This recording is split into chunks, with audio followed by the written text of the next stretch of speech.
Kaya isa ito sa pinakamagandang accounting software na pag-aralan and ma-master if you are targeting US client. US client and Canadian client, QuickBooks talaga ginagamit nila. Tapos ito yung unang-unang QuickBooks na version 5 niya na window type, window based siya. Then, so no 2001, na-launch na yung QuickBooks Online, which is the QBO. Pero nung panahon na yon, medyo hindi pa ganun kaganda yung internet eh. Mabagal pa. So, at nagkaroon ng development sa cloud system kasi since na cloud siya, nasa internet yung mga data, nagkaroon ng improvement sa basically sa QBO until hanggang sa naging pumasok na itong QuickBooks, which is now ito na yung ating pag-aaralan.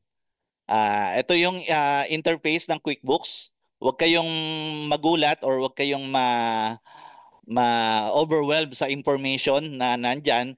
Basically, itong first interface nila is magagamit, very useful to sa mga owner, business owner kasi nakikita dito yung mga quick glance na invoices, outstanding invoices, yung mga sales. Ano lang to, makakatulong to sa mga mga owners ng company. So let's see. So ito na yung sample ng isa sa banking transactions or mga basically itong portion na to, yung bank transaction, this is where you are going, mga around 80% of your work is going here sa QuickBooks.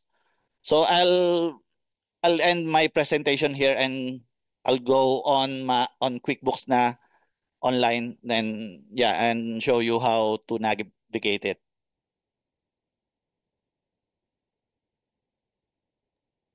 Are you seeing my screen now? Yes, coach. Okay. So, basically, ito po yung ating ah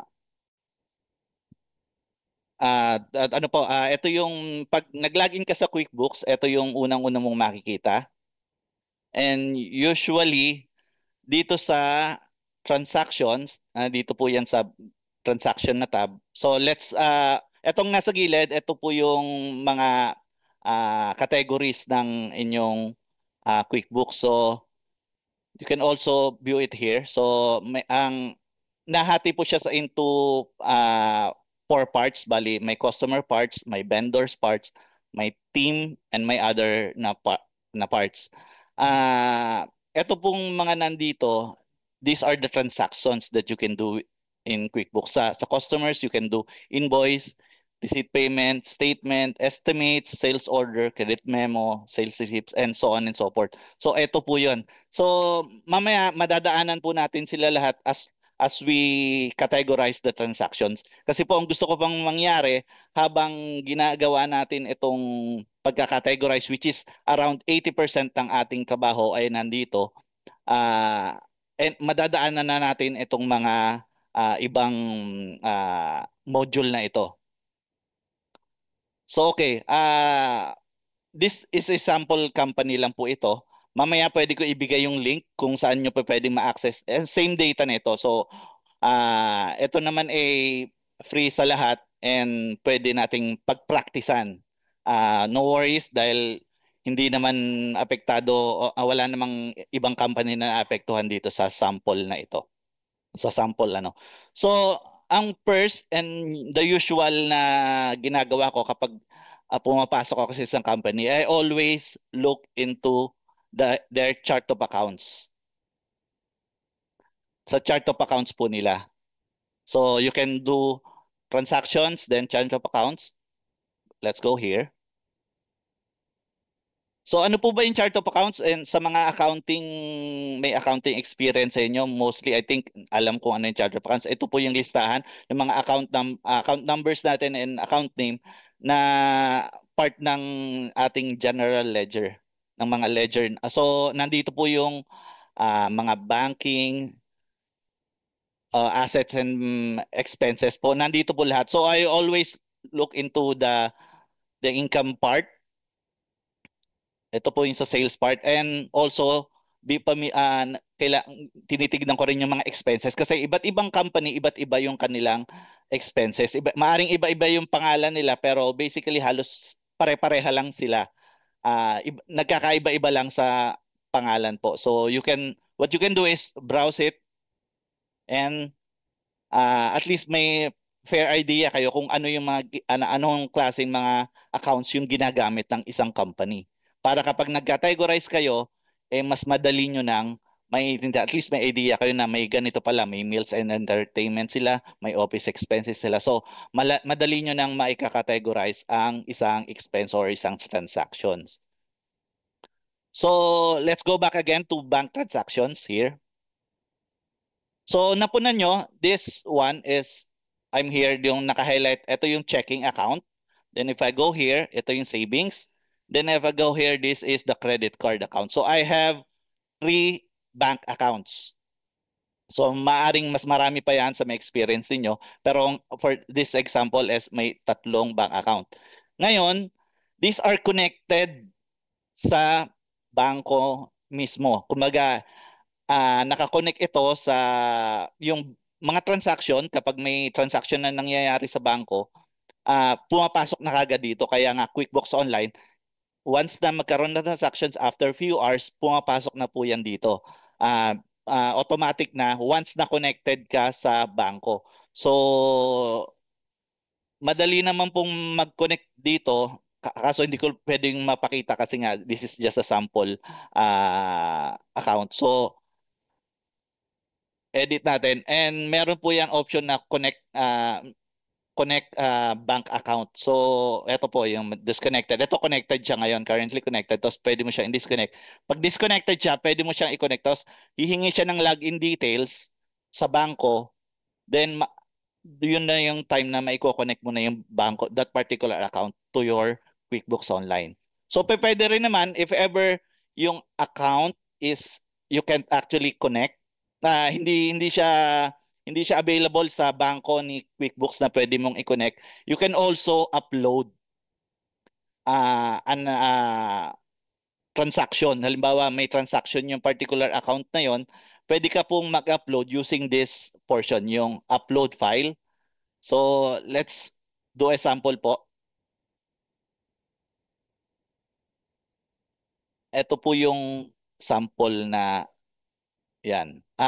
Itong trial, ito yung ginawa kong sample. So, you can only upload itong klase na file. CSV file, QFX, or QBO, OFX, or TXT. Open ko lang po yung aking file mismo, yung trial file na yon. Can you see my Excel account po, Ma'am Glenna? Nakikita niyo ba yung Excel file? Hindi po. Yung import Ah, bank transaction po yung Sige nandito. po. Share ko lang tong isang screen quickly.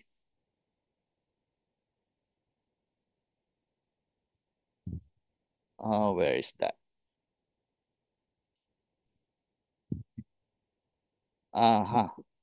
Wait, I'm having a problem with my. Okay, okay, okay. Okay, Excel. Oh, where is that? Wait lang po. Eto. So, are you seeing the Excel now? So, ganito lang ang format Yes ng po. i-upload yung file. Ito, napaka-importante nito kasi may time talaga po na hindi talaga connected sa bangko. So, if hindi connected sa bangko, you can just always upload. Pero ganito po yung format ng pro forma niya. So, may date, may description and amount. Dapat hindi po nawawala yan. Then, yung date is naka-pro forma po siya ng ganito. Month, date, and year. Tapos, ito po yung description kung ano yung description sa bank statement. Ito pong mga information nito makukuha nyo sa bank statement. Usually sa banking activities, pinoprovide po yan. Pinoprovide itong transaction na to. So, ida-download mo lang, iayusin mo lang sa ganitong format. Tapos yung amount. Yung amount naman po, yung positive is the debit and yung negative is yun yung credit.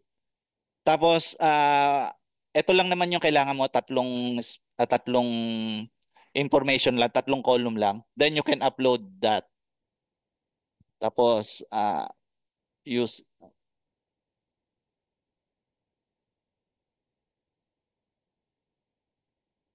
then let's go back to QBO. So ito, pag na-click ko na yung file,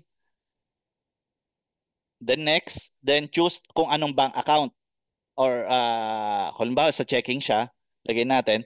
Unfortunately, for this example, hindi po tayo makakapag-upload ng sample file. Pero very basic na lang naman po 'yan ang mangyayari pag continue nyo yan, papipiliin kayo ng kung saan nyo i-assign yung date, details at saka amount. So pipiliin nyo lang, i-match-match nyo lang. Then next again, i-upload nyo na yon. Pag pag-upload nung file, you can now see it here. Madadagdag na siya dan sa bank transaction. Kung saan nyo man siya in-upload, kung saang bangko nyo siya in-upload. Yun yung mangyayari doon. Papasok siya dito as uncategorized na account. So hindi pa po siya mare-record as book, hindi po siya recorded. Kumbaga, na-upload pa lang siya sa QBO, ika-categorize mo pa po. Okay? So I hope clear po 'yon yung pag-upload ng file sa QBO kasi very useful po 'yan. Yan yung usually na nangyayari. Then let's go to the banking transaction. So ito po halimbawa sa isang checking na account, makikita nyo basically may around 25 transactions na for review. Ikaw yung magka-categorize. As a bookkeeper, kailangan mo i-categorize lahat ito for on a daily basis kung kaya po. Ngayon, mapupunan ninyo, meron ng mga suggestion, etong mga one match found.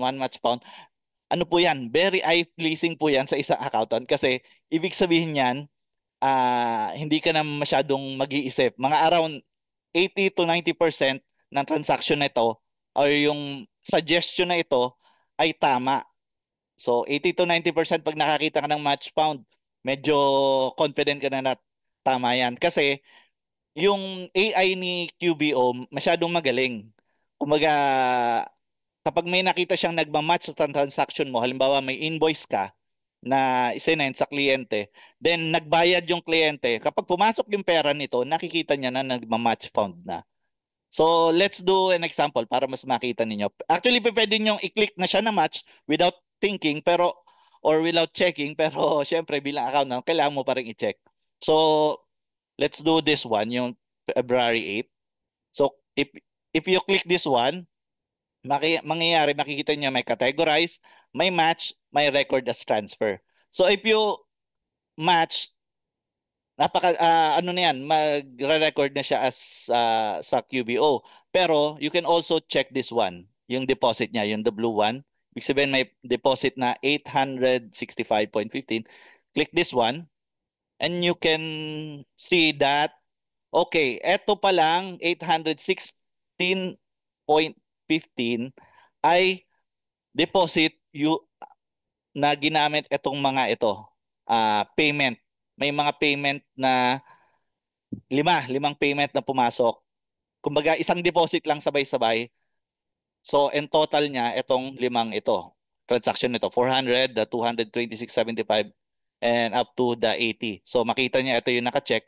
So, total niyan is 868.15. So, basically, ano na ito, medyo confident ka na maaaring ito nga yung, anong yan, ito nga yung transaction na yan. And isa pa, pwede nyo rin gawin, so you can also click this one, categorize. Ikaw mismo ang magka-categorize kung anong klaseng expense. Pero since na may magandang suggestion na itong si QBO, which is very useful, what you can do is just match this one. Match. Or you can also find another match. Baka may mas maganda pang match. You can also click this one. Let's try to find another one. Usually, may magsasuggest yan sila dito ng kung ano pa yung mga matches. But this one, wala na siyang ibang match. So, malamang sa malamang, around 99% of the time, eto na po yung transaction na yon, yung deposit na to. Maaari kayong magtanong, sir, paano po gawin yung deposit na yan? So usually, ginagawa ang deposit here sa new, tapos, where is that? Ito, bank deposit. So, can click this one. So, ito po yan. Kung magde-deposit kayo, pipiliin nyo lang yung bank deposit na yon. Then you can check kung saan po nyo ide-deposit. Halimbawa, example, dito. Tapos yung date, kung kailan niya ide-deposit. Tapos, etong mga payments na ready for deposit. Like this one, itong dalawa, ng Cool Cars and the Freeman, ready for deposit yan. Pag i-click mo lang naman yan, then yan yung papasok, 1,000 mapipili siya or you can do both. So magiging 2,062.52. Then you can just save this one. Ito. Pipiliin nyo rin to kung saan pupunta, tapos kung magkakano yung cashback amount. Kung may cashback amount, lagyan nyo rin. Kung wala naman, okay lang. Cashback memo. Then you can just save this one. Where's my save button? Ito, sa baba po. For this practice, hindi ko muna isi-save to. So, ganun lang po mag-create ng bank deposit. So, sabihin nyo naman, Coach, paano po naman ito lumalabas, itong mga receive from? Mamaya po, pupunta rin tayo dyan kasi may ibang transaction. So, connected po kasi si QBO. Lahat ng mga transaction dito like bank deposit, tapos pag pumasok sa bangko, connected po siya lahat. So, let's just go over here. And ito po. So, for this one, so we can definitely just match this one. Okay. So, makikita nyo, napakaraming pwedeng ilang i-match. So, we can also go here. If you can see that there are two suggestions. Dalawa yung sinasuggest na maaaring match. So, dito, makikita nyo, may parehong amount. Yung isa, check debit, yung isa, cash expense. Pero if you look into it, yung squeaky clean car, which is also squeaky clean car here, mapapansin nyo yung date na lang niya. 'Di ba? Yung date ng isa is nasa 2/6, February 6, yung isa is January 30. So, hindi mo na kailangan pag-isipan. Malamang sa malamang, ito yung transaction na yan. Kasi, yung isang transaksyon na sa 130 is nandito po sa bandang baba siya. Squeaky clean, nasa na yun? Meron pa po, mamaya po, makikita natin yan, si Squeaky Clean din. Meron din siyang transactions na 19.99. So you can choose na lang this one for this transaction. Ima-match nyo na lang uli yan. So yun, nag-match na siya. And meron, let's see, nasan pa isang 19. Okay, like we can go back na lang po doon later. So for that transaction, napakadali lang din. Ganun lang din po siya, ima-match nyo lang. Pero syempre, kailangan basahin nyo yung date din po. So for this one, yung kay Books by Blessy, may bills payment, may expense po. Mapupunan nyo, eto, Books by Blessy, pero yung pati yung kay Pam, isinadjust niya rin kasi yung amount po is the same. Tapos yung date din kasi is pasok din after din ng February 6. So dapat medyo maging vigilant po tayo sa pag-check ng mga names din. So dapat at least yung names nagtatama and yung dates ay nagtatama rin. And of course, yung amount. Hindi niya naman po isasuggest to yung amount kung hindi po siya tama. So, for these transactions, book by Blessy, you can definitely choose this one, yung bill payment number 3 para i-match dito. Okay, we can just choose match. So, napakadali lang, parang magma-match ka lang. Pero, paano ba, coach, kung may mga transaksyon na like this one, uncategorized, hindi alam ni QBO? So, what I suggest, kapag may mga categorized transaction or mga hindi alam, unang-unang magandang gawin is i-google mo yung description. You check the description. Ito po, click here. Dito po sa rental A. You see yung bank detail po, rental, backhoe, deposit, refund. Refund po siya ng backhoe deposit. So, okay. So may refund. Ibig sabihin may binayaran tayo. So you can assume, can just browse other transactions. So ito po, may rental A pa rin uli nung 3.6. At kung makikita nyo dito, may rental, backhoe rental. Eh, dito po yung rental. Ibig sabihin, nag-rent ka ng 1,200 as spent po, tapos may bumalik na 200. Ibig sabihin, na-refund mo yung 200 na transaction mo dito sa backhoe rental. So, paano po natin, ano po ang gagawin natin dito? So, ang example po kasi na to, sample company to, this is a gardening company. Gardening company. So, nag-garden po sila. So, ito yung sa mga isa sa mga expenses nila, nagre-rent sila ng mga backhoe. So, what we can do here is, let's click the account, then pwede po i-type natin yung expense. So, rent. So, yan, magsasuggest po siya ng iba't ibang klaseng account. So, for this one, makikita nyo may dalawang rental equipment. May isang rental equipment lang, may isang sub-job. Ngayon, hindi tayo sure kung anong gagamitin natin. What we can do is we can always go to chart of accounts. Tapos i-filter po natin yung name. Let's go up again. Filter po natin yung name. Let's type rent again. So makikita nyo, ito yung dalawang yon. Etong isa, same na same lang sila pag tinignan nyo, di ba? Pero itong isa naka-indent. Ibig sabihin itong isang naka-indent, this is a sub-account. May main account po siya na sinusundan. Tapos itong hindi po naka-indent, ibig sabihin main account po siya. So what we can do is edit and let's check kung saan po nakapasok itong sub-account na to. Ibig sabihin, kung makikita nyo, nakapasok po siya sa job expenses na account. Ito pong job expenses account, this is a cost of goods sold account po. Cost of goods sold, if hindi kayo familiar, siya po yung gastos ng isang company sa pag create ng service na yon. Halimbawa, yun nga, 'di ba? Nagkontrata kayo ng landscaping. Isa sa gastos ninyo is yung backhoe. Yung backhoe na yon, dito po yun papasok. Sa particular na transaction na yan, dito po siya papasok sa equipment rental na yon. So ito pong sub-account, dito po natin siya ipapasok. Kasi particularly, ginamit natin sa specific na transaction na yon. Coach, anong pagkakaiba nung dito sa rental account na to?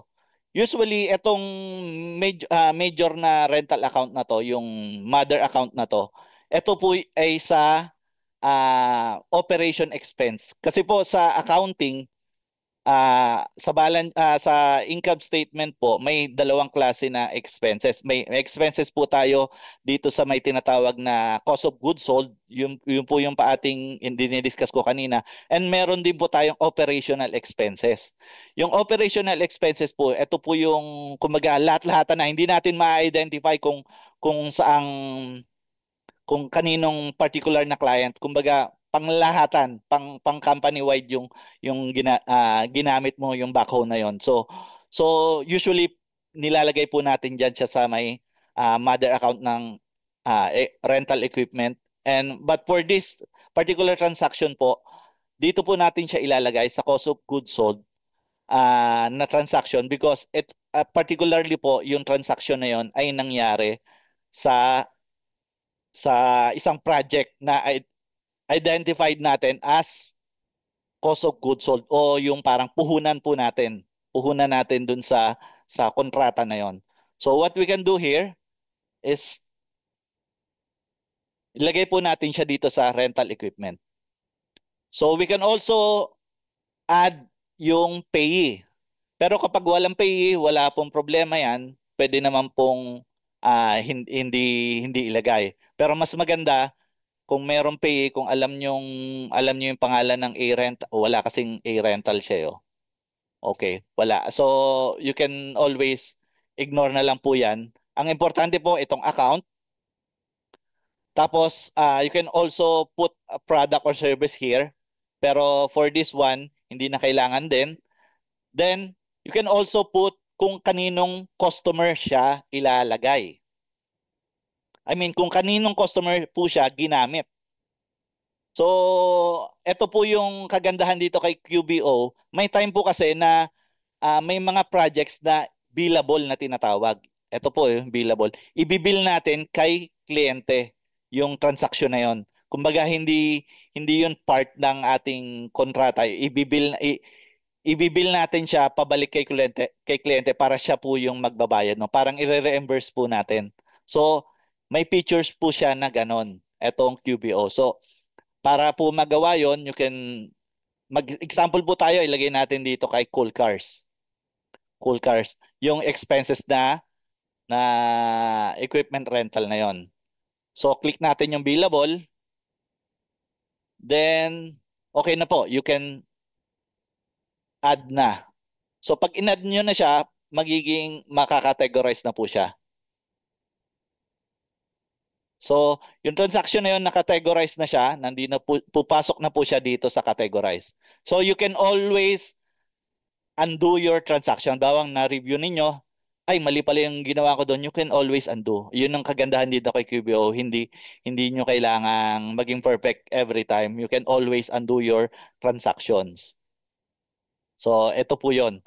Pipiliin nyo lang po undo para bumalik po siya dito sa for review. So, okay. Let's go to yung billable na yon.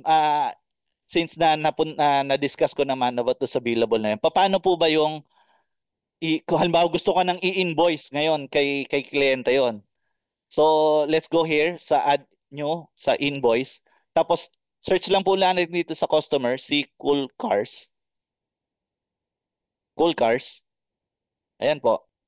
So, pag sinearch si Cool Cars, automatic, ito pong lalabas na tong ano na to, parang add-ons na to, tong window na to. Pwede nyo na siyang i-add. Yung binayaran nyo, pwede nyo singilin kay kliyente na. Ay, kay Cool Cars for this example. Ito pong example na to. You can add that. Tapos, sabihin nyo dito sa service is, actually, rental po ito. Services, pwede po nating ilagay yan dyan. Ay, bakit nawala? Undo. So let's go here again. Okay. Wait lang po . Balik tayo.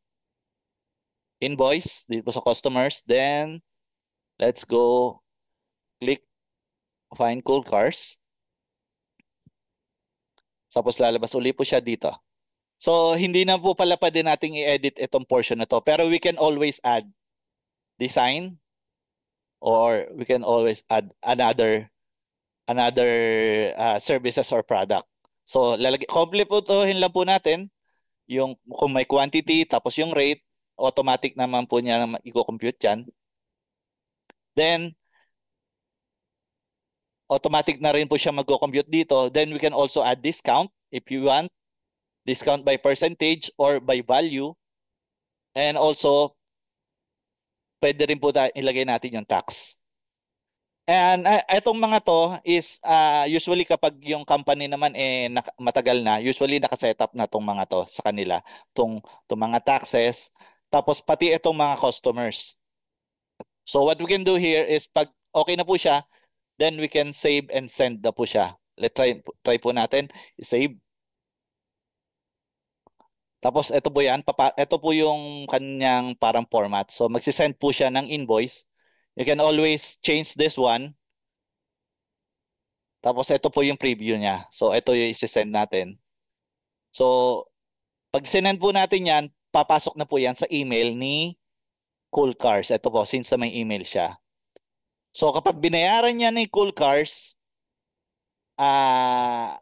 pag ginamit po niya yung link na binigay ng QBO, paying his cards or using his card or ACH po na payment, papasok na po yan sa ating bangko kagad. Ganun po yung nangyayari doon. Tapos, pag pumasok siya sa bangko, sa transactions, dito, isasuggest na automatic ni QBO kung para kaninong payment yon. So, yun po yung kagandahan nito ni QBO kasi nag-automatic suggest kagad siya. Kasi nga, since na nababasa niya kung kanino nang galing, yung amount, tsaka yung date, and kung pag may outstanding po tayong invoice dyan, nakikita, isasuggest niya na kagad po yun. So I hope maliwanag po yung nangyari doon yung transaction na yun sa pag-i-invoice. I can do another example later po. We can also so if tinatanong ninyo saan yung customers, you can always nasa na ba yun? Go here po. Dito sa sales, yung customers po nandito, you can add customers here. So, eto po yan. You can add customers here by clicking just new customers. Ang importante lang naman po rito is yung display name, yung may asterisk po, hindi pa pwedeng mawala. And yeah, the rest of it, wala na. Wala ka nang kailangan actually i-add. Pero mas maganda po, kumpletuhin natin kung ano yung available na binigay na information ng customer sa atin para mas madali pong makontak. Like yung website, yung kung sino po yung contact person, mas maganda po yan. At importante ito, sa customers may email din pala, importante rin pala. Para kapag nag-send tayo ng billing, dun po papasok yung email. Doon sa email na yun, papasok po yung ating billing. So, ganun lang po siya. So, dito sa example na to, napakarami namang customers. So, hindi ko na po isa-isahin. Pero, ito po yung importance. Kaya kita nyo na rin po dito yung mga balance, open balance sa mga invoices. Nandito na rin po. Mabilisang example. So, makikita nyo dito sa ginawa natin, yung cool cars kanina, pumasok siya dito as open balance. Ito, yung 1,325. So, let's go back again sa bank transactions po. So ang nangyari na i-book na natin yung 1,200 sa A-rental. Pero ano naman ito? Sabi ganoon. At ano naman to? So this one is a refund, di ba? Since ang problema nga lang na i-bill natin lahat ito. So dapat pala hindi natin ibinil lahat yung buong 1,200 kasi nga naka-refund tayo ng 200. No, what we can do is we can just always go back to that particular transaction. So, punta po tayo kay customers. So, yun yung na na kalimutan ko. Hindi pala lahat dapat ibinibil sa kanya lahat kasi dapat pala yung 1,000 lang. We can always edit this one.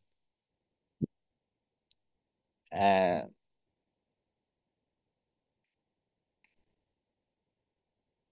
so, ito po yung invoice na yan.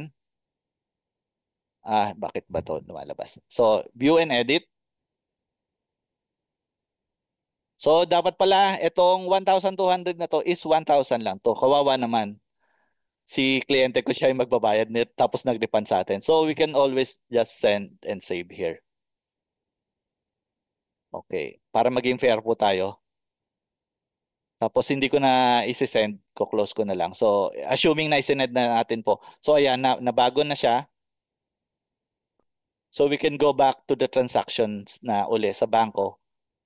Ngayon, di ba po, ang binook natin siya as 1,200 ang nawala sa ating bangko kanina, 1,200 yon. Pero ang binilang natin kay client is 1,000 kasi po etong particular na to na 200 dito naman po ito po yung kumbaga magbubuo dun sa 1,200. So we can just do ito po, categorize tapos deposit po siya since na pumasok siya. Then choose yung rental account po. So eventually, pag inad po natin yan, ang mangyayari doon sa ating expenses po, ang mangyayari no po, yung 1,000 is receivable na po natin iyon kay kliyente which is yung nakita nyo kanina na binil natin. Ganun po. So na-close na natin yung transaction na yon dun sa 1,200 na yon. And for this one, this is a new transaction. So this one, we can also put this one to the job rental expenses. Ito, nag-suggest na siya, di ba? Kanina wala pa tong suggestion na to. Since na nakapaggawa tayo ng isang transaction, automatic natatandaan na yan ni QBO. Na next time na makita uli natin siya, isasuggest niya na kung ano yung huli nating ginamit na transaction sa kanya. So this one, we can always put this one sa job rental and we can just add it here. Kung wala pong customers, kung meron po customers pala, pwede uli nating ilagay yan dito. And kung hindi naman po siya billable sa customers, we can just put it. Kung hindi po siya billable sa customers, I suggest ilagay po natin siya dito sa yung isang rental isang rental account natin dito sa may parang mother account sa operation expense. Kasi hindi po natin ma-identify kung saang particular customer siya, kung kaninong particular project. We can just put it here sa operational expense po natin as equipment rental. So okay naman din po yung ganong klaseng approach. Ano po yan? Bali, gagamitin nyo na po ang inyong professional judgment pagdating dito sa mga ganitong transaction. So, kung paano as a bookkeeper, kung paano nyo ibubook, nasa sa inyo na po yon. Pero I suggest yung mga ganong transaction, if hindi billable siya sa customers, we'll put it doon sa operational expense. Pero kung ma-identify po natin siya sa isang customers and billable po siya, mas maganda po i-click natin to. Pero din naman pong identified siya sa isang customers pero hindi siya billable. So okay lang po yun. Pwede rin po yung ganon. So dito ilagay uli natin kay customers pero kay Cool Cars pero hindi siya billable. So okay na po siya. Ganun po yung transaction na yon. I hope medyo naintindihan nyo yung kung paano yung flow. Importante lang po dito sa kay QBO kasi malaman nyo yung process ng flow ng transaction dito. At very, very, ano naman po siya, user-friendly and huwag kayong matakot magkamali dahil you can always undo transactions. Huwag po tayong dapat magkamali. Pwede nyo pong pag-practicean itong account na to. So, for this one, let's go another transaction na lang po. Dito kay Pam, dito may suggestion siya na expense daw na 75. Since na yung pangalan is nakakay Pam na rin naman, malamang sa malamang kay Pam talaga yon. So, let's check this expense account. So, etong expense account, si Pam is I think she is a bookkeeper also. Ito si Pam. So, kinategorize siya as legal fees, tapos ang description ng counsel, tapos ang amount niya 75. So, let me show you how you will also do that. So, here, click again sa new. Tapos, dito sa expense, sa vendor, you can always click here. Expense, okay. So, if may isa pang, so yun, wait, nawala.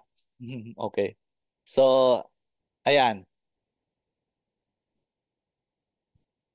Yun, pwede nyo po dito gawin yung expenses na yun. So, you can always add the payee kung sino po yung babayaran natin. Kukompleto lang po uli natin itong transaction na to. Pero may times po kasi na hindi natin makikita kung kaninong expenses lang yun kagad. Minsan, nabawas na lang sa account natin kagad. Kasi po dito sa example na to, sa sample company na to, nag-create na po sila ng expense account. Pero ito pong expense na to, expense transaction na po ito, kine-create po, pwede po itong i-create ni QBO automatically. Si QBO na po yung automatic na nag-create once na kinategorize mo ang isang transaction as expense account. Example po. Sample po, no. Ito may match na lang natin kasi, 'di ba? Pero we can always categorize na lang po siya as an expense account. tignan niyo po kung anong mangyayari kapag na-categorize ko siya as expense account. Ito po, legal and professional. Same lang din po yung gagawin ko Legal and professional, ang name si Pam. And i-add ko po siya. Hindi ko po siya i-match dun sa expense account na yun. I-add ko. Ako yung mismong gagawa ng sarili kong categorization. Assuming na wala po siya yung expense account. You can always add this one. So na-add. Na-add na siya. So hanapin natin po siya. So si Pam. Ito po, very useful po itong transaction na to Tong search button na to. Very useful po yan. You can always find numbers here or kung hindi numbers yung pangalan ng transaction or pangalan ng vendor or payee or suppliers, you can always lahat po ng search function nandito po. Lahat po ng pwedeng ma-search sa transaction ng QBO, you can always use this one.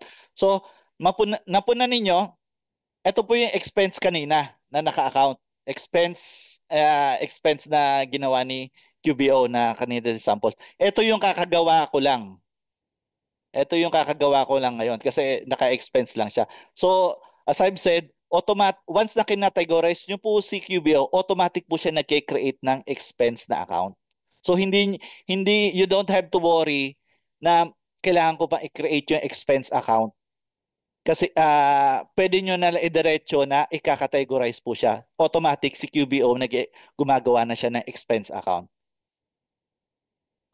Ang problema lang po dito, since na may expense account na original na na-create, si QBO, ano na po, tawag nito,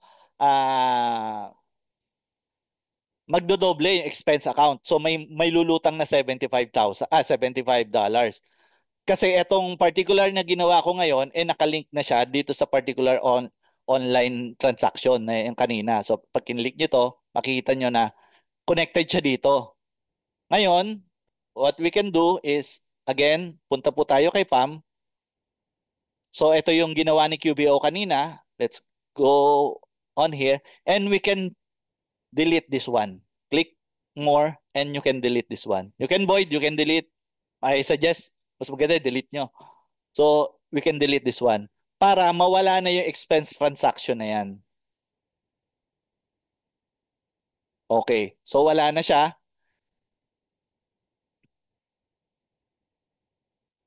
So, yun. Wala na siya. So, ang nangyari, parang gumawa ko kinategorize ko siya, nag-create si QBO ng panibagong expense transaction.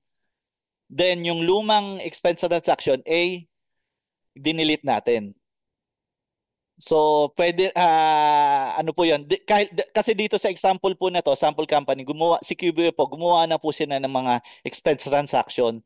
So, ang ginawa lang po nila dito is in-match nila uli itong mga transaction na to para mabuo po nila uli itong mga transaction na to. Pero nakapag-create na sila ng bills payment, nakapag-create na sila ng expense transaction at refund receipt. Ito pong mga ito, yung refund receipt, bills payment, automatic na po yan nakikreate kapag minamatch natin.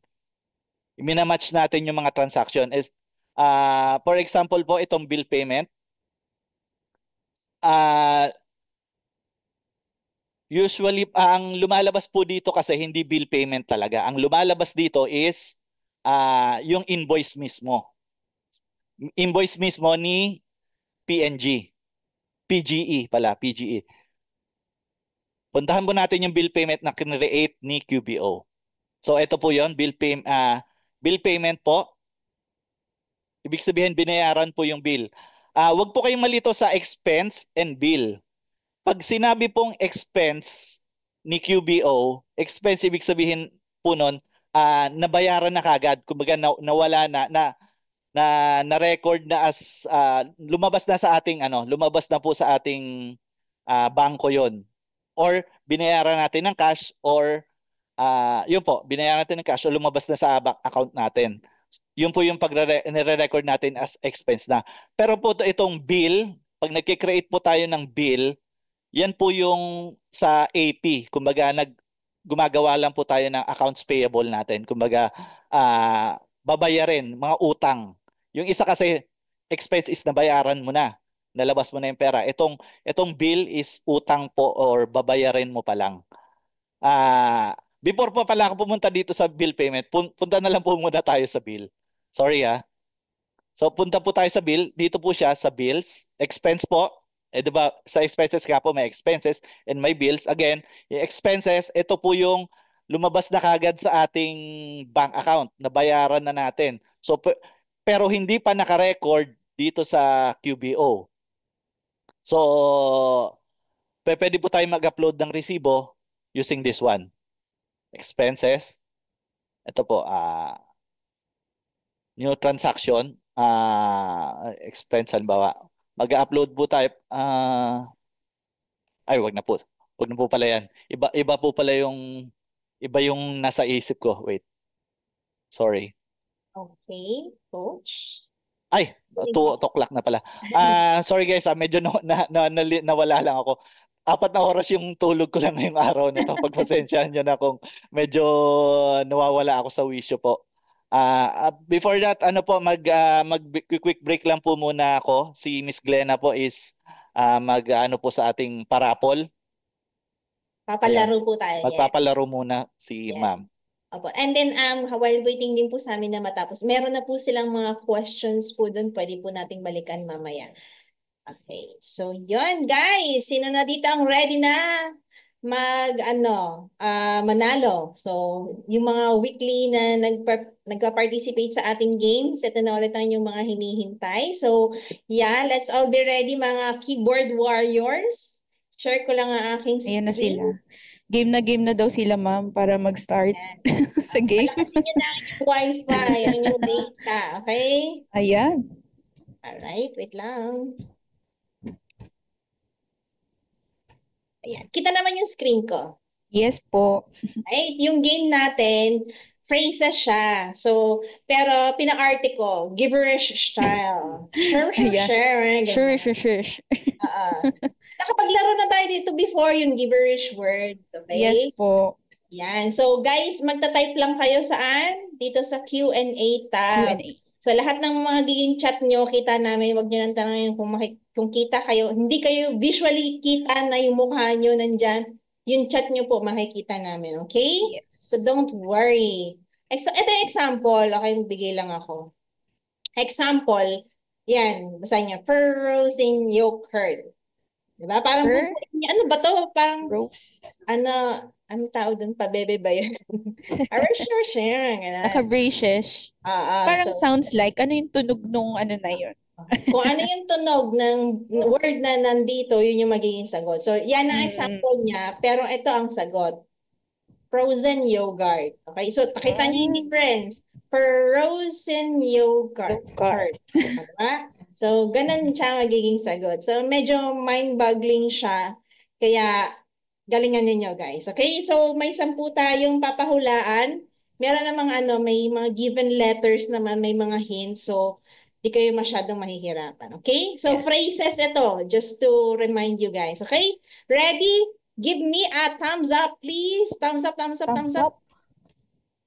Basic lang yan, ma'am. Kaya nila yan. Basic. Try ko pong sumagot ng mga phone-in question po dito sa question and answer po. Unang-una, etong si Fahad Hadjamir, how do you categorize and reconcile bank transaction in QuickBooks? So, yung categorization nga po, you can do, kanina na-explain ko, you can just go here po sa mga bank transactions. Then, what you can do is categorize, match, or record as, no, sorry, wala. What you can do is categorize po ninyo kung alam ninyo kung ano na yung transaction na yon, or you can do is match. Ay, bakit pumupunta pa rin dyan? Or you can do as a record transfer. Kung may bank transfer lang po yan. Ito po mga record as transfer is, halimbawa po nagkaroon po ng bank transfer from checking to savings or savings to checking, or nagbayad po tayo ng credit card. You can do this one as a record transfer. Record transfer po, ino-auto suggest naman ito ni QBO. Kapag may nakita siya na transaction po na same date, same amount from two two of your banks na nagja-jive doon sa transaction na yon, sinasuggest niya na po yon as a transfer. So sa bank reconciliation po naman, you can go here po. Saan na nga siya? Dito rin po siya sa may transactions. Then you can do this reconcile. Unfortunately po, dito po sa ating example, ay wala po ata siyang sample ng mga pag-reconcile tayo. Okay, since na bago po ito. So, ayan. So, pag meron pa po wala pala siyang example. So, we can do here is pag na-receive po natin yung statement natin sa bangko, we want to reconcile we want to do bank reconciliation sa mga non-accounting or non-accounting major po or non-business major. Yung bank reconciliation po, ito po yung ibig sabihin na binabangga po natin, pinagmamatch po natin yung book or QuickBooks transaction natin versus dun sa bank statement po natin. So this is very important po para malaman po natin na nagtatama. Kasi minsan po may nangyayari si QuickBooks, yung mga bank feeds na pinoprovide ni QuickBooks ay nadodoble. So meantime, nadodoble natin na categorize, pero sa bank transaction po siya, sa bank statement, isang beses lang po nangyari.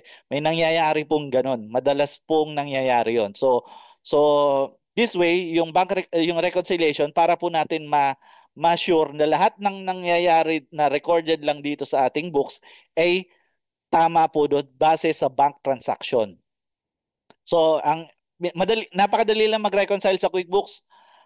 Ewan ko kung mapapakita ko talaga lahat. Hindi ko pa siguro na-try kanina. So, let's do this. Halimbawa, sa checking po, statement ending balance. Kung titignan po natin ito sa QuickBooks, kundari sa QuickBooks po, sa bank statement, meron po tayong 10,000, ano po, na yun yung nakasulat doon. Tapos, yung ending po ng statement natin is, pagpalagay natin na 02, 01/31/2025. Palagay po natin, ayan yung nangyari, ayan yung date na, given na date na information. Pero, bago po kayo bago po kayo mag-reconcile, mag-bank recon, make sure na lahat po ng banking transaction for that particular account ay categorize po. Pag-categorize po lahat ng January 31 and pababa. Okay lang yung February, pero dapat January 31 pababa, lahat po categorize para wala pong mamiss si QBO. Pero for these instances, hindi na po natin i-categorize lahat. Try natin kung makapag-reconcile tayo.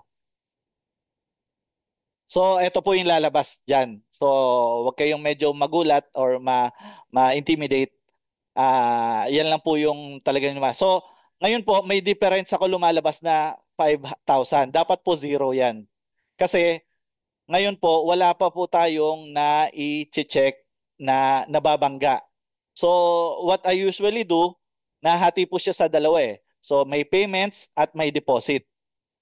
So, para po madali, sa bank statement, nakahiwalay din naman yung may deposit na portion siya, may payments na portion. So, what I usually do, pumunta muna ako sa deposits, tapos, titignan ko, itong lahat ng transaction na to, nandun sa bank statement ko. Pag nandun siya, check ko lang.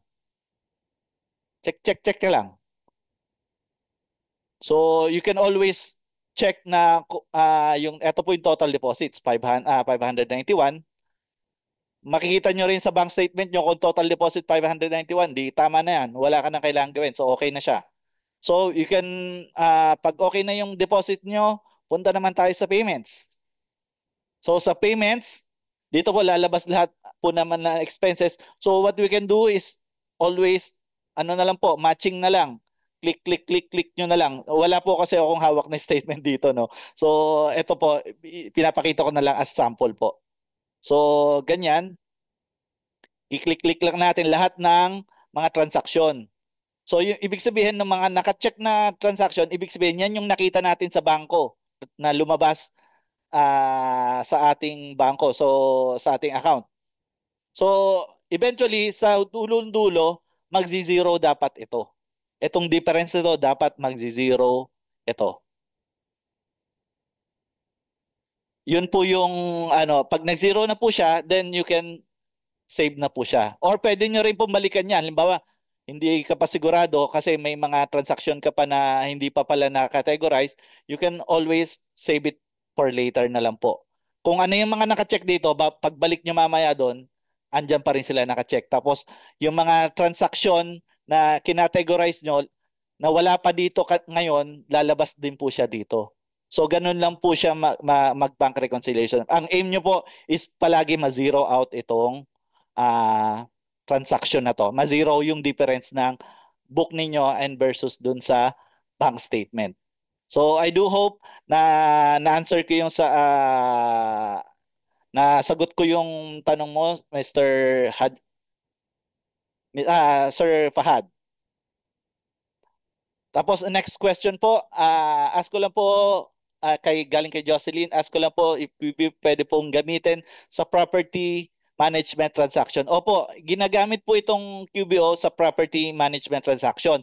Pero yung meron rin pong gumagamit din po yung ibang company, yung mga mas malalaking company, may sarili din po sila property management tool like Stafffolio or Buildium.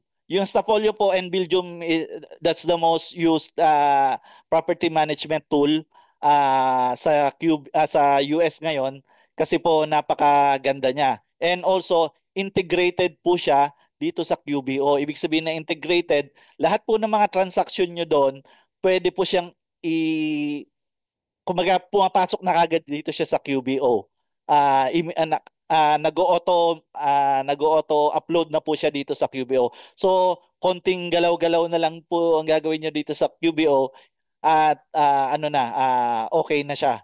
So, yes, pwede niyo siyang gamitin as a property management tool, pero pag sobrang dami na po ng property na minamanage ninyo, I suggest gumamit po kayo ng mga yung ganon, yung nabanggit ko, Stafffolio or Buildium. So, I hope, Jocelyn, nasagot ko yung sagot mo. Sa tanong mo. Then, si Chris. Hi, Coach. Paano po mag-match po? Ma-match mo na hindi mo pala mismong transaction. Like partial payment pala, pero may ibang reference. So, yeah, great answer, great question po. Let's do that in actual po. So, pagpalagay natin na match mo to, no? Tong hardware na to. X hardware. So, na-match mo siya. Na-realize mo na bandang huli, may transaction pala dito na supposedly yung pala yung para sa transaction na yun. What you can do is just always go back here sa categorize. Tapos hanapin mo yung mali mo. Hanapin mo yung mali mo. Hanapin mo yung mali, then you can always undo. Tapos babalik na po siya dito sa transaction. Then you can do whatever you want na po. Pwede nyo na siyang i-match sa tamang transaction. I hope na-answer ko po yon. Also, Chris, we can also edit. So, ito yung kagandahan kay QuickBooks. Pwede mong edit. As long as may admin access ka, usually naman, pinoprovide naman yan ng isang company. Kapag high level yung access mo sa QBO, pwede ka mag-edit ng transaction mo. Pero may time na depende sa accountant ninyo, minsan ang pinoprovide niya lang is yung kumbaga makapag match ka, pero pag edit kailangan mo pa siyang i-request dun sa tao na yon or sa accountant na yon. Pero very seldom yung nangyayari ganon kasi usually pinoprovide nila yung whole access sa isang bookkeeper or isang accountant. Tapos, next question po, si Claire, yung 1125 po yung bill, hindi saktong 1K. Okay, si Cool Guys. Si Cool Guys po kasi, kanina, Cool Cars pala, Cool Cars. Si Cool Cars kasi kanina, ito po, yung invoice na to. Ito yun, nagdagdag ako ng transaction. Hindi, ayan nagdagdag po ako ng transaction. Nagdagdag ako ng design, nagdagdag ako ng fountain. Kaya naging total po niya is 1,125. Hindi lang po siya 1,000. Pwede rin po 1,000 lang, pero since na pinakita ko lang po sa inyo na pwede kang magdagdag, hindi lang yung billable item ang pwede mong i-invoice kay kliyente. So I hope na answer ko 'yon. Clear? Meron din pong okay yung etong ano ba to? Certificate kay Anonymous o si ay wait. I don't have background po sa accounting, si Anonymous attendee. So if I am getting it right, QuickBooks po is used to categorize expenses, manage expenses, and match transaction. Exactly po, ma'am or Mr. Anonymous attendee, tama po ang inyong pagkakaintindi na ang QuickBooks po ay ginagamit po siya sa pagkakategorize and pag-manage sa mga expenses. Kasi po, makikita mo dito yung sales o sales ng pakita ko po sa inyo para mas ma-appreciate nyo. Papasok po yun dito sa reports. Sa reports po, may tatlong klase. May standard, may custom, may managed report. Yung standard po, ito po yan. Ito po usually ang nandyan. Yung may balance sheet and profit and loss. Ito po yung income statement. Then may other reports po. You can just check it. Hindi ko na po madidiscuss lahat-lahat yan. At nandito po rin yung summary ng mga pautang ninyo, kung sino yung may mga utang sa inyo, at kung sino yung pinagkakautangan ninyo. Ito pala yung may pautang kayo, receivable, pautang ninyo, at yung pinagkakautangan nyo is yung accounts payable. So sa custom reports po, pwede ho kayong gumawa dito ng custom report, depende kung anong gusto niyo. Very effective din to.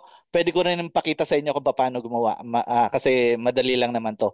So let's example po. Gumagawa po ako ng accounting report ko ng year ng 2024 po, no. Gusto ko kasi po pag pumunta kayo dito sa standard report and pumunta po tayo dito sa profit and loss ratio or dito sa income statement, ang usually ang lumalabas po dito yung current year. So ito po yung current year, January 2025 to March 6 kung ano yung date ngayon. So yan po yung usually na lumalabas. Ngayon, doon po sa custom report, pwede nyo pong piliin kung anong year ninyo na gustong or kung anong months nyo gustong palabasin and kung ano yung design ng view ninyo, pwede nyo na pong gawin doon. And eventually, kapag babalikan nyo po yung ganong klaseng report, isang click nyo na lang, hindi nyo na po yung kailangan magpabalik-balik pa dito, magpunta dito this year or last year. Halimbawa po, ito po, no, punta po tayo sa last year, yan, buong 2024. Tapos dito sa display by columns, ibig sabihin po nito, tong by months, 12 months po, lalabas na sa column po. Tapos, try lang natin na i-run itong report. Run report. So, yan po. January to December, yan po yung importante yung display by column para mas nakikita nyo ang running balance ng per month. So, ito, usually, pag ginamit mo lang yung standard reports, ito lang po yung ating makikita. Ito lang po yung makikita natin. Ito po yung makikita natin. Dito natin makikita yung performance ng ating kumpanya. Yung like this one, yung mga income natin, at also yung mga expenses natin. Malaking tulong po ito sa business owner kung para makita nila kung ano ba yung performance financially ng kumpanya nila, kung kumikita ba sila or nalulugi ba sila. So exactly yung tanong nyo po, Mr. Sino po ba yung nagtanong kanina? Wait lang.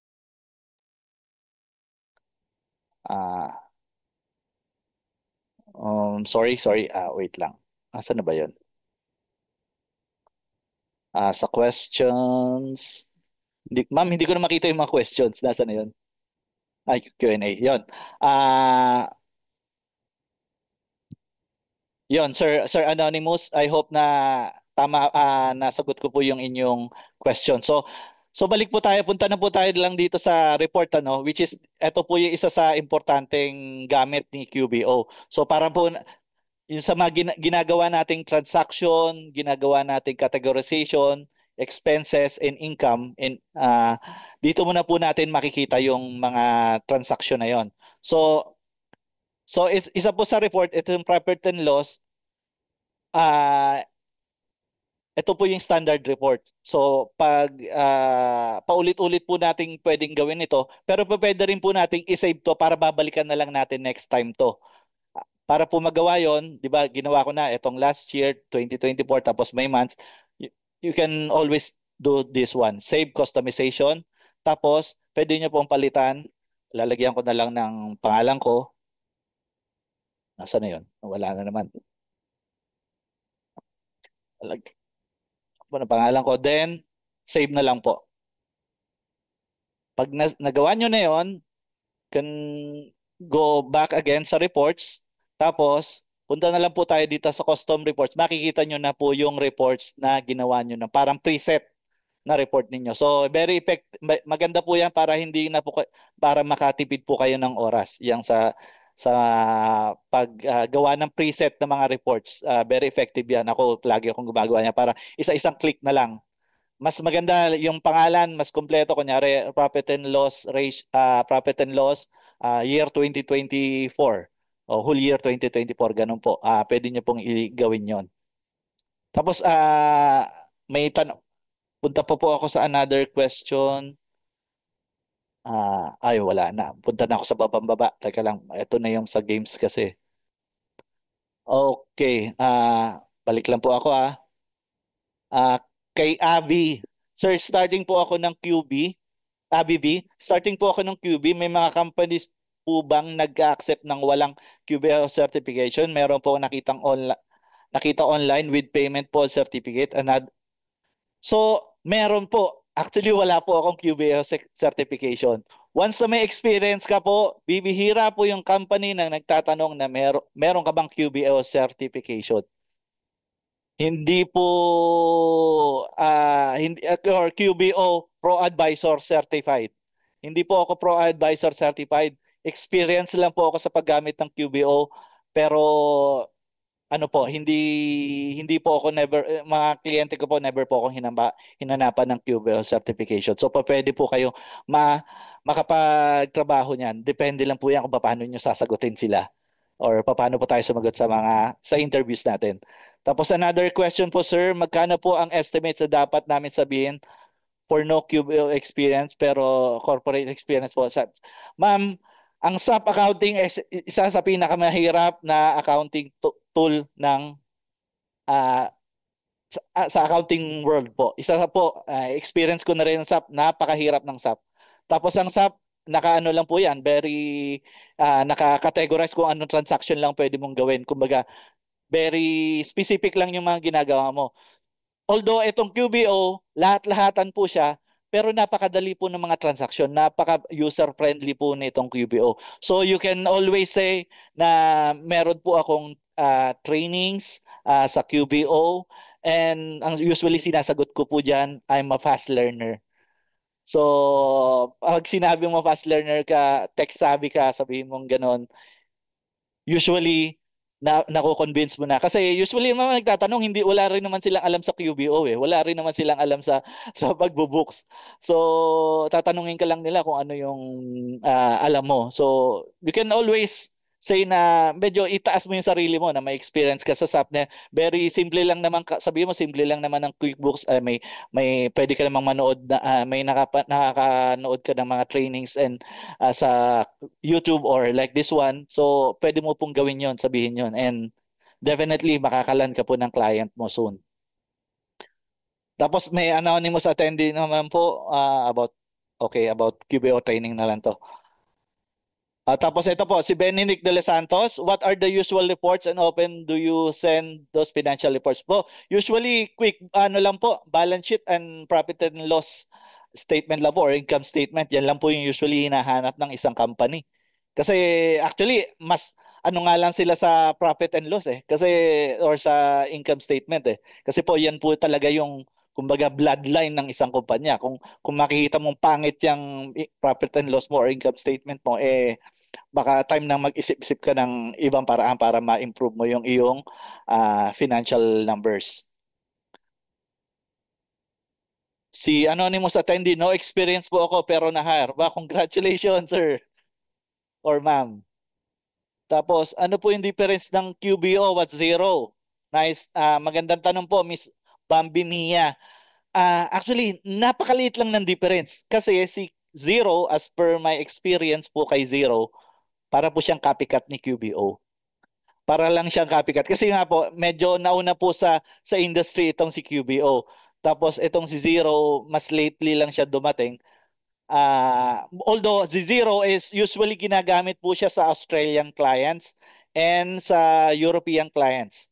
So kung gusto mo magkaroon ng Australian clients or European clients, Zero po yung gamitin nyo. Pero kung gusto nyo ay US client or gusto nyo Canadian client, doon po kayo sa QBO. Pero itong dalawang to parang magkapatid sa labas. Magkamukha lang sila halos ng transaksyon.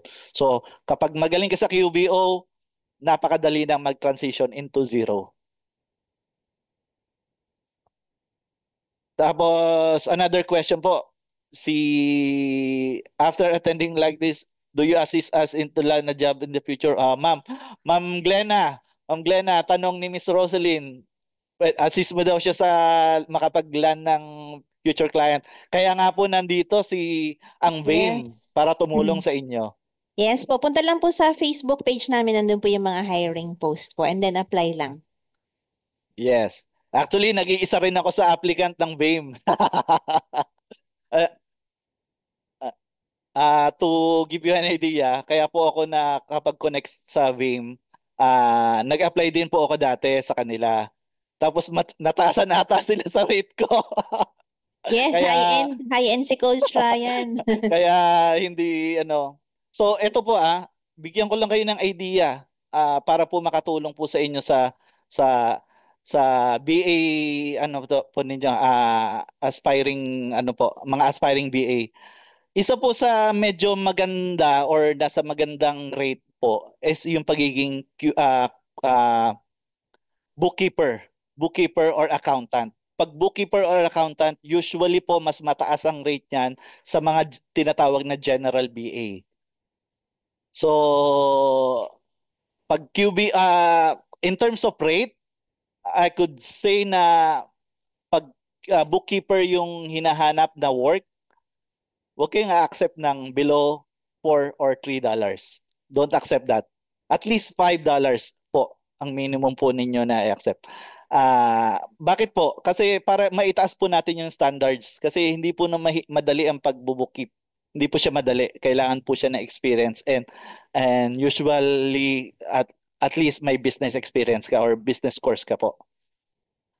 Kung medyo experience ka na naman, katulad ko, pwede kang humingi ng above $8 an hour. So, ayun po, maganda po siyang source of income talaga. And if ever, kung mapunta kayo dito sa industry na to, and I do hope na makita ko kayo dito sa industry nito, hindi na kayo babalik sa yung corporate job dito sa Pilipinas kasi nauubos lang ang oras natin sa traffic and all of that and yung mga office politics. I don't wanna go into that pero yun po yung reality. Yun po yung reality. So, pwede po bang maglagay ng Q&A sa attendance form mamaya kasi may disabled po ang chat. Ay, okay. Nasagot na po yan. Uh, okay. Okay. Another one, si Bambi uli. May bayad po ba paggamit ng Cubo? Opo ma'am, may bayad po. Ang minimum po nito monthly is nasa around $20 po. Pagkakaalam ko, yung minimum nila. Yun yung very basic na nila, na features nila. Wala po yung payroll. Kasi itong payroll, module po nila, special po ito. Walang payroll and wala rin po yung inventory management na module. Meron po silang ganun eh. May inventory management module sila, may payroll module. Pero doon po yung sa mga higher end na subscription po yun. So, pero pinaka-basic lang po, QBO, $20 a month, pwede po yan. And usually, binabayaran naman po yan ng mga client. Ilang hours po per day ang work niyo po using QB? Ito po yung maganda sa trabaho na to. Kung mabilis ka magtrabaho, pwede ka pong makakuha ng iba pang client or mas maraming client. Siyempre, mas maraming client, the more mola, di ba? Unfortunately po, nakakuha po ako ngayon ng 2 client. So, ayun po. May internship po ba kayo sa Ask QBO Bookkeeper using QBO? Meron pong may ibang company nag-o-offer ng ganyan. Pero I suggest na i-follow nyo si Hector Moya sa YouTube, kasi si Hector Moya, siya yung isa sa QBO expert na always nag-explain ng mga transactions sa QBO. So kapag may tanong ako or may hindi ko alam na gagawin ko, sinesearch ko dun sa kanyang YouTube channel kung na-discuss niya doon, and most of the time naman nasasagot niya yung mga ganong questions. Hector Moya po, Hector Moya sa QBO. Medyo marami-rami na rin siya subscriber. Yun po yung pangalan niya. Hello po. Yung certification po ba software ng QBO is alam ko po nire-renew ang QBO Pro Advisor. Pag Pro Advisor ka po nire-renew, kaya medyo mahal din siya, medyo pricey din po siya. So kaya ako hindi ako kumukuha ng ganun. Pero bihira naman po. I suggest wag na muna kayong kumuha ng ganun, kasi hindi naman yon assurance na makakalan ka ng job pag QBO Pro Advisor ka.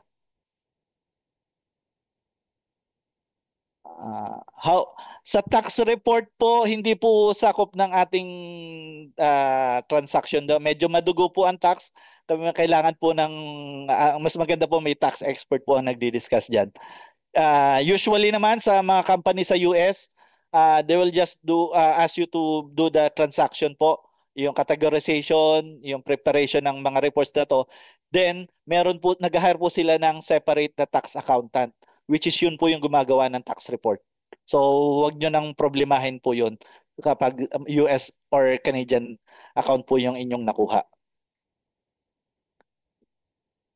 Yun, recommended rate for first timer estimate. Ayun nga po, nabanggit ko na.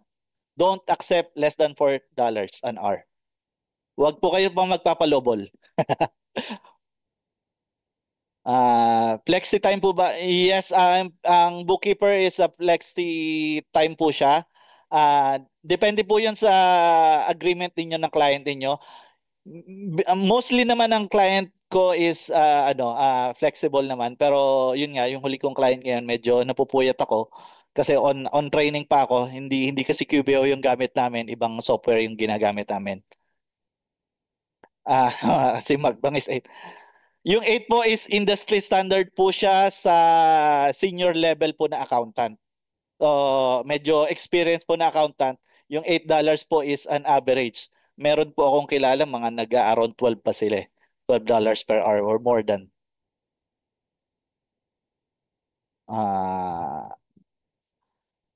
Job sites po na recommended. Yan. Of course, yung follow nyo po yung VAME Philippines. Also, nakahanap po ako ng kliyente sa onlinejob.ph or OLJ, Online Job PH. Baka makita nyo rin yung posting nila, Ma'am Glenna dyan. Nandyan din po sila sa OLJ. Do you conduct trainings po as coach with apprenticeship? Ngayon po, wala pa po sa pipeline ko yan dahil medyo nag-adjust pa po ako doon sa second client ko. But I do hope na eventually si VAME gumawa ng ganitong apprenticeship, and kunin din ako nila eventually, kasi mas deeper pa po sana yung pwede nating i-discuss dito sa QBO. Kaso ano po tayo, medyo gahol po tayo, yung 2 hours is not enough actually po. Tinakal ko lang po yung medyo mga important sides ng QBO, pero definitely mas marami pa po tayong kailangan i-discuss dito. Actually nawala na nga ako. Pero coach, question lang, okay na yung discussion? Opo, pwede na yun kasi nabanggit ko na rin naman yun sa invoices, sa receipts, and kung paano mag-bank reconciliation. Basically, halos na-touch na rin naman natin lahat ng subjects. Okay. Yes. Okay. Kaya ngayon sumasagot na lang ako ng question and answer. Okay. Opo. Pero ito pa po, may isa pa akong additional, sorry. May isa pa akong additional. So, isa po dito usually sa QBO kasi may experience po tayo na hindi po ganito yung match. May match siya. Hindi po lahat na palaging may match. Around 20% yan, hindi yan nagsasuggest si QBO. So ang friend nyo po dito, bali, ay si Google. So si Google talaga yung magiging friend ninyo. Ang gagawin nyo na lang is you go onto the description, tignan nyo kung sino yung book by Bessie na yan kung makikita nyo sa Google. Usually naman, lumalabas siya. Kunyari, itong si Hicks Hardware. Kapag ginugil niyo itong si Hicks Hardware, siya ay isang hardware store ng feeds and farm supplies. So, supplies. Ibig sabihin, ah, you can book it this as a supply kung wala po siya dito wala po siyang suggestion dito. So, definitely yung Google po maging laking bagay po dito sa pagka-categorize niyo. Minsan kasi yung bank transaction talaga napaka-limited lang ng mga information na nakasulat. Hindi po kasi mahabang text yung pwede nilang ilagay doon. So, talagang kailangan yung gamitin si Google para ma-categorize nyo kung anong transaction. Kailangan nyo lang naman malaman kung kaninong company ibinayad. Tapos pag search nyo sa Google kung anong klaseng company siya, kunyari it's a retail company or it's a parang ice cream shop or restaurant, you can put that as a meals and entertainment. So, yun po. Malaking bagay talaga si Google. Sige, ma'am. Mang Lena? Siguro, para hindi ka masyadong mapagod, Coach, mga 3 questions na lang. Okay. 3 question pa po. Nasa na ba Pili na yun? lang po. Teka lang ha.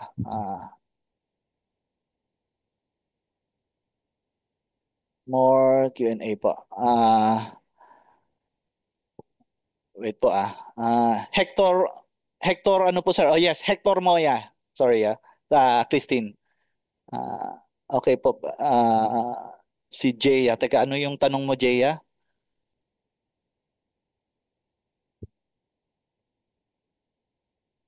May agency po ba na tumatanggap ng no experience? Try nyo sabihin po. Try nyo Pag sabihin. na-experience, ang hanap kasi ng mostly client, may experience. Opo. Pwede pa experience yung jowa? Love life. Love life? Sa client nyo po using QBO, per hour po or per task?